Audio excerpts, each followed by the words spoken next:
अगर आपके सर के आधे हिस्से में दर्द है तो इसको आम सर दर्द नहीं, माइग्रेन कहा जाता है। आम लफ्ज़ों में कहा जाए तो आधे सर का दर्द। माइग्रेन बेसिकली क्यों होता है, ये आपके दिमाग के अब नॉर्मल एक्टिविटीज़ की वजह से होता है। माइग्रेन होने की बहुत सारी वजूहात हो सकती हैं, जिसमें सबसे इम्पोर्टेंट वजूहात ये हैं कि आपको कोई ना कोई परेशानी है, आपकी नींद पूरी नहीं हो रही, या आपकी बॉडी में पानी की शदीद कमी है। बहुत सारे खाने हैं जिनको खाने से भी माइग्रेन की दर्द ज़्यादा हो सकती है। इसमें चॉकलेट, कैफ़ीन और बहुत सारी चीज़ें हैं।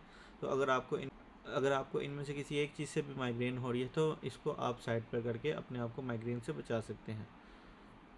मेडिसिन के अलावा अगर माइग्रेन का इलाज देखा जाए तो उसमें यह है कि आप अपनी नींद पूरी करें, आप ऐसे खाने ना खाएं जिसकी वजह से माइग्रेन आपको हो रही है, या आप स्ट्रेस ना लें।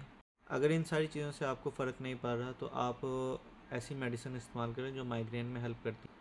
मोस्ट इफ़ेक्टिव मेडिसिन जो माइग्रेन में बहुत ज़्यादा हेल्पफुल है वो है आइबुप्रोफेन।